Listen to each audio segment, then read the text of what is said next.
Onları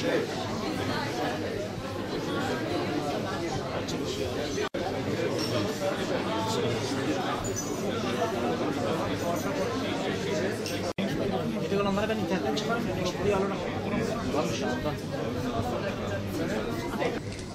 Çevre Daire Başkanlığımızla birlikte bir çalışmayı yapacağımız bir desteği açıklamak için huzurlarınızdayız. Ben hepinize katılımınızdan dolayı çok teşekkür ediyorum. Ben aynı zamanda Türkiye Belediyeler Birliği Başkanıyım ve sıfır atıkla ilgili yaklaşık 2 yıldan beri hükümetimizin, Sayın Cumhurbaşkanımızın eşinin, hanımefendinin liderliğinde yapılan bir çalışma var. Çok önemli bir çalışma. Avrupa bunu yaklaşık 50 yıldır yapıyor.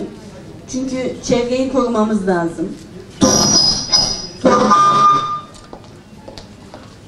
Toprağı korumamız lazım, suyu korumamız lazım.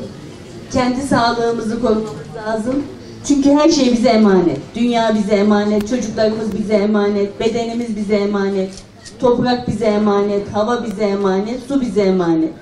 Birbirimizi korumamız lazım. Hayatı korumamız lazım ve çocuklarımıza daha güzel bir dünya, daha güzel bir gelecek için çalışmamız lazım. Gücümüzü birleştirmemiz lazım. Torunlarımıza daha güzel, daha çevreci bir dünya bırakmamız lazım. O yüzden yapmamız ve yapmamamız gereken şeyler var. Sıfır atık projesi bunun en önemli projelerinden bir tanesi. Bugün Türkiye'de bunu en iyi uygulayan şehirlerden bir tanesiyiz. Çünkü kaynağından ayrıştırıp kağıdı kağıtla, camı camla, organiği organikle toplayıp bundan sonra da geriye kalan kısmı ekonomiye kazandırma noktasında önemli çalışmalar yapılıyor ve bu konuda da en iyi çalışan şehirlerden bir tanesiyiz. Kamuda, okullarda, hastanelerde bu konuda çok önemli çalışmalar yapılıyor. Ama bugün itibariyle niye buradayız? Çünkü hükümetimizin aldığı bir karar var. Pazartesi itibariyle naylon poşetlerle ilgili alınan bir karar var. Ya bunu kullanacaksak parasını ödeyerek kullanacağız ya da kullanmayacağız. Aslında buradaki mesele para meselesi kesinlikle değil, tamamen bir çevre projesi. Çünkü naylon demek doğada erimeyen, yok olmayan, her şeyi kirleten bir ham madde demek. Ben aynı zamanda kimya mühendisiyim. İnsan ömründen daha fazla doğada yaşama ömrü var. O yüzden bizim naylonu en önemli kısmı kullanmadan bu atığı daha kaynağında zihinsel olarak, alışkanlıklar olarak değiştirmemiz gerekiyor.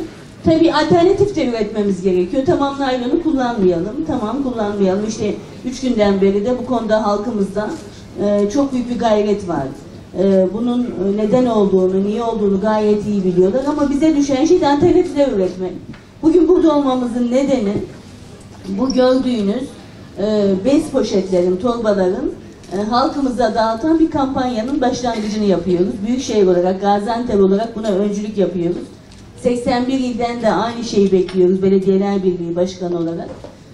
Bunu daha önce zaten sıfır atık için hazırlatmıştık. Ama şimdi bu manada hemen hızlı bir şekilde kampanyanın başlangıcını yapıyoruz.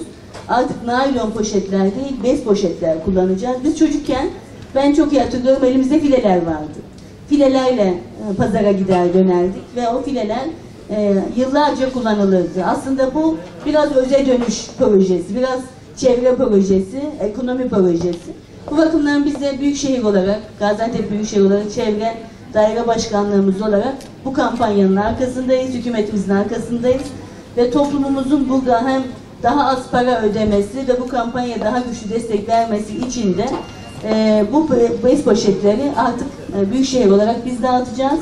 Güle güle kullansınlar. İçindeki aldıkları evlerine huzur getirsin, ağız tadıyla kullanma nasip etsin diyorum. Güzellikler nasip etsin diyorum. Hepinizi sevgi ve saygıyla selamlıyorum. Mutlu yıllar diliyorum. Yaşanabilir bir dünya için sıfır atık ile, yaşanabilir bir dünya sıfır atık ile gelecek diyoruz. Ve gelecek daha güzel, daha temiz, daha yaşanabilir bir dünya için el ele verelim, gücümüzü birleştirelim diyor. Hepinizi sevgi ve saygıyla selamlıyorum.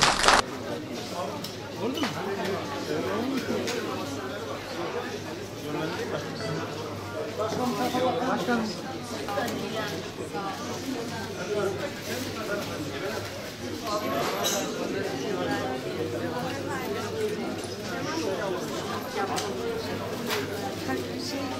Arkadaşlar foto muhabirleri. Arkadaşlar lütfen. Muhabirleri biraz şey yapalım arkadaşlar.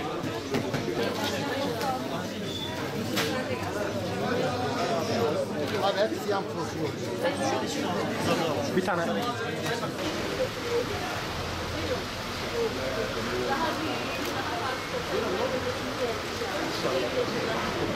Naylon poşetler bizim için büyük poşetler. Naylon poşetleri doğaya zarar veriyor, toprağa zarar veriyor. Onun üzerine size 5 poşet getirdik. Hem vatandaşlarımıza alışveriş yapanlara bizde olsun hem de hediyemiz olsun.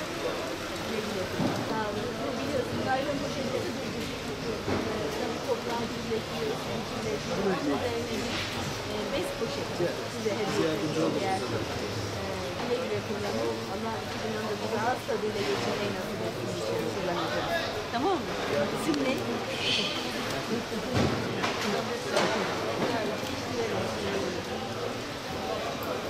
Sayın Başkanım. Bu tarafa doğru. Bu tarafa Başkanım, dönmemiz mümkün mü acaba? Naylonları bir atalım. Bakar mısın? Hemen koyalım. Sen bakalım. Abi Davut abi. Şöyle tutalım. Bak Biraz nasıl? beri gelebiliriz bak. Çok güzel. Beğendin mi? Tamam. Şuradan Abi biraz çıkabiliriz. Biraz geri gelirsek daha çalışacağız ama. Şurada boşaltalım. Onu da eline yapın. Başına bir iş gelmeden. Al abiciğim. Güle güle kullanın. Güle güle.